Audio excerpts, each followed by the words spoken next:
चला आपण बायबलमधल्या एका सगळ्यात गुंतागुंतीच्या आणि तितक्याच इंटरेस्टिंग भविष्यवाणीकडे वळूया. दानिएलाच्या 70 आठवड्यांची भविष्यवाणी. हे वचन खरं तर या सगळ्या विश्लेषणाचा पाया आहे.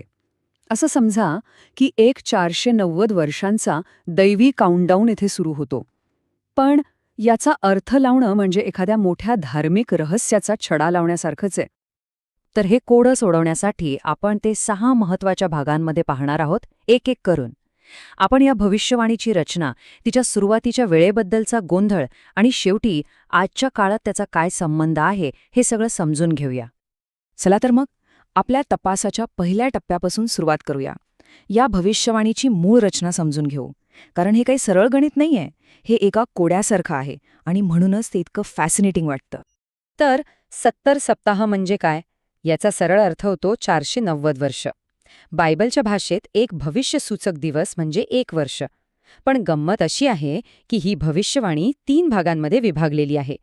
पहिले 60 आठवडे, मग पुढचे 62 आठवडे आणि सगळ्यात शेवटी एक रहस्यमयी वेगळा ठेवलेला 1 आठवडा.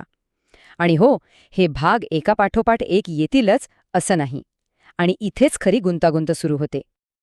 आता यातली सगळ्यात इंटरेस्टिंग गोष्ट काय माहितीये? ही संपूर्ण टाईमलाईन फक्त एका गोष्टीवर अवलंबून आहे, तिची सुरुवात कधी झाली यावर. भविष्यवाणी म्हणते की येरुशलेमच्या पुनर्बांधणीच्या आदेशाने सगळं सुरू होतं. पण प्रश्न हा आहे की कोणता आदेश? कारण असे अनेक आदेश दिले गेले होते आणि नेमकी सुरुवातीची तारीख ठरवणं हेच अभ्यासकांसमोरचं पहिलं मोठं आव्हान आहे. आणि इथेच मुख्य वाद सुरू होतो.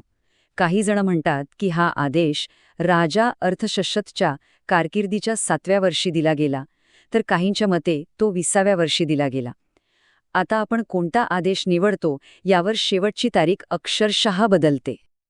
बरं, फक्त सुरुवातीची तारीखच नाही, तर अजून एक मोठी अडचण आहे. ती म्हणजे वर्ष या शब्दाचा अर्थ काय घ्यायचा? भविष्यवाणीतलं वर्ष आपल्या कॅलेंडरसारखं आहे का? हा एक प्रश्न सगळी गणितं बदलू शकतो. म्हणजे काय वापरायचं?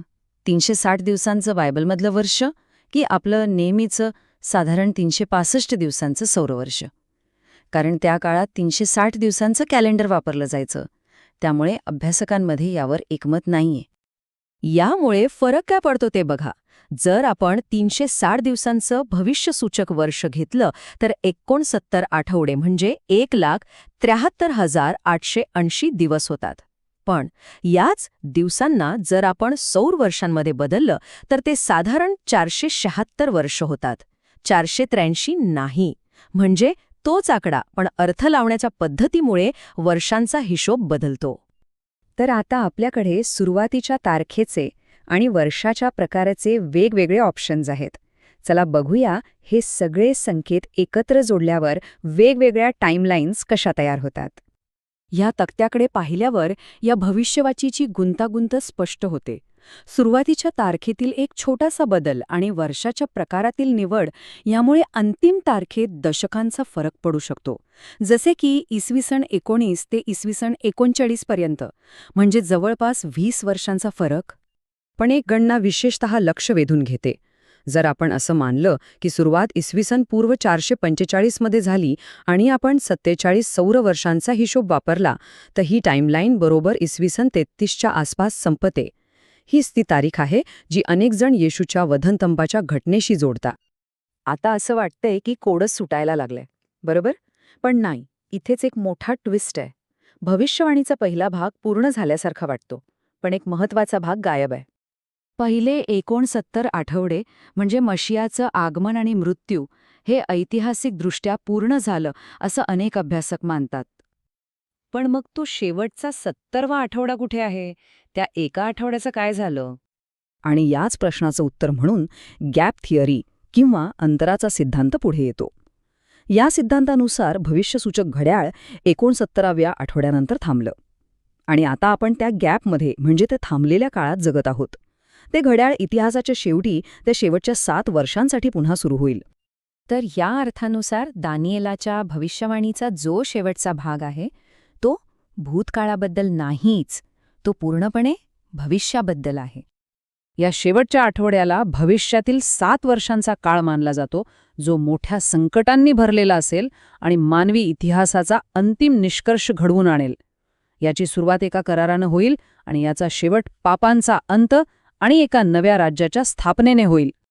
एक गोष्ट लक्षात ठेवली पाहिजे, 70 आठवडे वधस्तंभावर संपत नाहीत. जरी मशिहाचा मृत्यू या भविष्यवाणीतील एक अत्यंत महत्त्वाची घटना असली तरी संपूर्ण पूर्तता व्हायला अजून अवकाश आहे.